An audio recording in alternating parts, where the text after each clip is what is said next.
Hello, friend. Welcome again. In this session, we discuss the effect of heat on the solid substance. If we give heat to a solid substance or given out heat from a solid substance, we can see there is an expansion and contraction in solid substances due to the heat. To understand this expansion and contraction of solid substance due to heat, we can see one activity here. So apparatus required for this activity is a metal ring, a metal ball, burner, etc. विद्यार्थी मित्रांनो, या भागामध्ये आपलं स्वागत. या भागामध्ये आपण उष्णतेचा स्थायू पदार्थांवर होणारा परिणाम पाहणार आहोत. मग नेमका कोणता परिणाम होतो? तर उष्णतेला आपण एखाद्या पदार्थाला उष्णता दिली की त्याचं एक्सपान्शन होत असतं, म्हणजे तो प्रसरण पावत असतो, म्हणजे त्याचा आकार वाढत असतो. आणि त्या पदार्थामधली जर का आपण उष्णता काढून घेतली तर त्याचं कॉन्ट्रॅक्शन होत असतं, म्हणजे तो पदार्थ आकुंचन पावत असतो, लहान होत असतो. आणि हेच आपल्याला एका कृतीच्या माध्यमातून पाहायचे. या कृतीसाठी लागणारं साहित्य काय काय पहा, की एक धातूचा कडा, धातूचा गोळा आणि बर्नर हे साहित्य आपल्याला लागणार आहे. हा प्रयोग आपण यापूर्वीही पाहिला असेल. तर पहा कृती काय सांगितलेली आहे. Take a metal ring and metal ball of such a size that the ball just passes through the ring. Heat the ball and check whether it passes through the ring. Now let the ball cool down and check whether it passes through the ring. तर या ठिकाणी विद्यार्थी मित्रांनो, या प्रयोगासाठी अशा प्रकारची एक मेटल रिंग घ्यायची आणि हा एक मेटल बॉल आपल्याला घ्यायचा आहे आणि त्याला म्हणजे कृती करण्यापूर्वी, त्याला उष्णता देण्यापूर्वी हा जो बॉल आहे, हा बॉल ह्या मेटल रिंगमधून आरपार जात होता. आणि ज्यावेळेस आपण त्याला उष्णता देतो, उष्णता दिल्यानंतर जर आपण पाहिलं तर हा जो मेटल बॉल आहे, हा मेटल बॉल आता त्या रिंगमधून जात नाही आहे, तो त्या रिंगमध्येच वरच्या बाजूला अडकलेला आहे. याचा अर्थ काय आहे, की ज्यावेळेस आपण या मेटल बॉलला उष्णता दिलेली आहे, उष्णतेमुळं काय झालं, ह्याचं एक्सपान्शन झालं, म्हणजे याचा आकार वाढला. आणि ह्या वाढलेल्या आकारामुळं हा बॉल काय होतोय, या कडीमधून आरपार जात नाही, की जो उष्णता देण्यापूर्वी मात्र या रिंगमधून आरपार जात होता. म्हणजेच या प्रयोगावरून आपल्या लक्षात येतं की पदार्थाला उष्णता दिली असता त्या पदार्थाचं काय होतं, प्रसरण होतं, म्हणजे तो पदार्थ मोठा होतो, आकाराने मोठा होतो. आणि त्यामुळं हा उष्णतेचा परिणाम आपल्याला या ठिकाणी पाहायला मिळतो. आणि पुन्हा हा मेटलचा गोळा थंड झाला की आपण काय म्हणतो, पुन्हा तो त्या कडीमधून आरपार जातो, म्हणजे पदार्थाला उष्णता दिली असता तो प्रसरण पावतो आणि पदार्थातून उष्णता काढली असता, म्हणजे त्याला थंड केला असता, तो आकुंचन पावतो. आणि हा उष्णतेचा परिणाम आपल्याला स्थायू पदार्थावर दिसून येतो. The above experiment tells us that metals expand on heating and contract on cooling. Solids expands due to the heat and come back to the original state if heat is removed. However, the extent to which different solids expand is different. आणि त्याचबरोबर हे जे पदार्थांचं होणारं जे प्रसरण आहे, हे निरनिराळ्या स्थायूंचं प्रसरण पावण्याचं प्रमाण मात्र निरनिराळं असतं. म्हणजे प्रत्येक पदार्थ हा तेवढीच उष्णता दिल्यानंतर तेवढाच प्रमाणात प्रसरण पावेल असं नाही.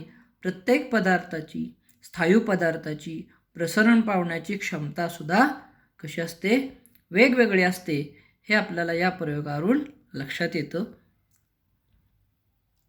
The next point is use your brain power. Why is there a gap at the joints of rails and of cement concrete bridges. रेल्वेचे रूळ, सिमेंट कॉन्क्रीटचे पूल यांच्या सांध्यामध्ये फट का ठेवलेली असते असा प्रश्न आपल्याला या ठिकाणी विचारलेला आहे. Answer of this question is the solids and especially metals expand due to the heat if there is no gap between the joints of rail tracks and the tracks would be bent. This can cause accident. To avoid this, the space is kept between the rail tracks or cement concrete bridges while constructing them. तर या प्रश्नाचं उत्तर असं आहे विद्यार्थी मित्रांनो, उष्णतेमुळं स्थायू पदार्थांचं प्रसरण होत असतं हे आत्ता आपण मागच्या प्रयोगामध्ये पाहिलेलं आहे. आणि या रेल्वे रुळांच्या सांध्यामध्ये जर फट आपण ठेवली नाही तर उन्हाळ्यामध्ये तापमान खूप वाढल्यावर हे दोन रूळ एकमेकांना चिकटून वाकडे होतात आणि त्यामुळे रेल्वे अपघात होण्याची शक्यता असते.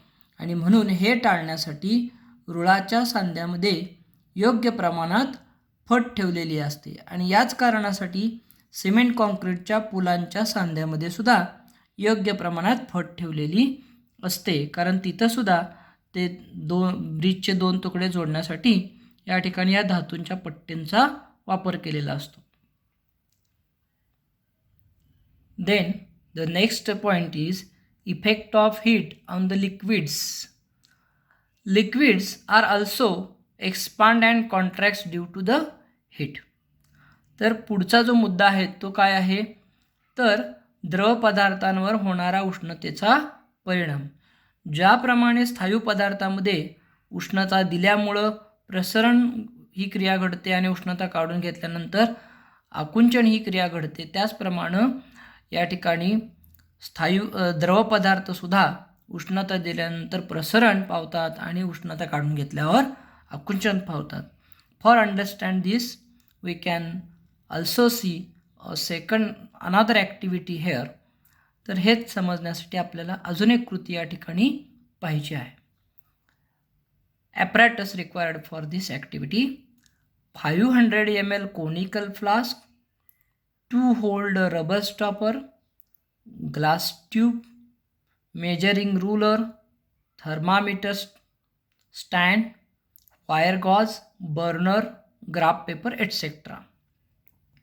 तर या कृतीसाठी लागणारं साहित्य 500 मिलीमीटरचं शंकुपात्र, 2 छिद्र असलेलं रबरी बूच, काचेची पोकळ नळी, मोजपट्टी, तापमापी, स्टँड, जाळी, बर्नर, आलेख कागद इत्यादी साहित्य आपल्याला लागणार आहे. पहा आकृती नीट पहा. आकृतीमध्ये ज्याप्रमाणे रचना केलेली आहे त्याप्रमाणे आपल्याला प्रयोगाची रचना करायची आहे. याच्यामध्ये आपल्याला खाली स्टँड दिसतोय, एक बर्नर दिसतोय. त्या स्टँडवर हा कोनिकल फ्लास्क आपल्याला ठेवलेला दिसतोय आणि त्याच्यावर रबरी 2 छिद्र असलेलं रबरी झाकण लावून त्याच्यामध्ये एका ह्याच्यामध्ये थर्मामीटर आणि दुसऱ्या ह्याच्यामध्ये काचेची बारीक पोकळ नळी घातलेली आहे. हे आपल्याला या आकृतीवरून दिसतंय. पहा प्रोसिजर काय आहे. Fill the conical flask completely with water. Insert the glass tube and the thermometer in the 2 holes of the stopper and fit it into the conical flask. तर आपल्याला या कोनिकल फ्लास्कमध्ये शंकुपात्रामध्ये आपल्याला काय घ्यायचं आहे, पाणी घ्यायचं आहे. तो पाण्यानं पूर्ण भरायचा आहे आणि त्यानंतर त्या कोनिकल फ्लास्कला जे आपण रबरी बूच लावणार आहे त्या रबरी बूचला 2 होलमधून, एका होलमधून तापमापी आणि दुसऱ्या होलमधून पोकळ नळी घालायची आणि ते झाकण त्या कोनिकल फ्लास्कला घट्ट लावून ठेवायचे. आता heat the water with the help of ruler. Record the water level in the glass tube after every 2 degree rise in the temperature.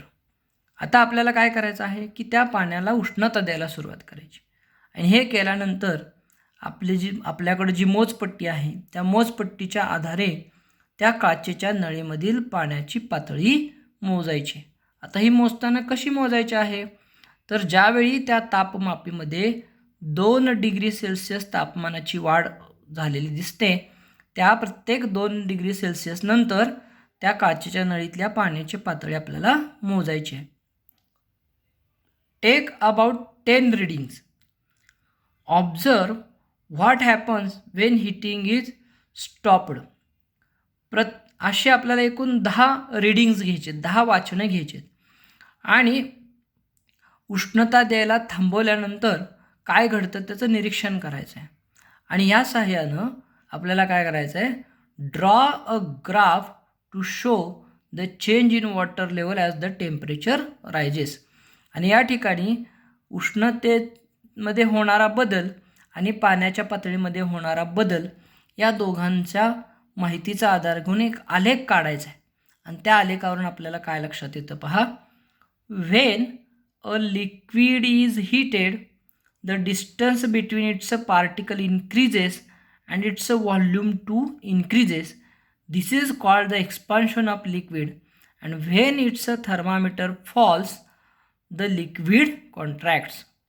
आणि या ठिकाणी आपल्याला काय लक्षात येतं पहा की द्रव पदार्थाला, या आलेखावरून आपण हे सांगू शकतो की द्रव पदार्थाला उष्णता दिली की त्या द्रवाच्या कणांमधलं अंतर वाढतं आणि त्याचं आकारमान वाढतं. आकारमान वाढतं म्हणजेच त्याला आपण एक्सपान्शन म्हणतो आणि यालाच द्रवाचे प्रसरण होणे म्हणतात. आणि तापमान ज्यावेळेस कमी होतं त्यावेळी त्याचं आकारमान कमी होतं, म्हणजेच तो पदार्थ ते द्रव पदार्थ काय होतो, आकुंचन पावतो. म्हणजे as a solid liquids are also expands on heating and contracts on cooling. The next point is use your brain power. Why is mercury or alcohol is used in thermometer? तर या ठिकाणी आपल्याला एक प्रश्न विचारलेला आहे. तापमापी म्हणजे थर्मामीटरमध्ये पारा किंवा अल्कोहोल यांचा वापर का करतात?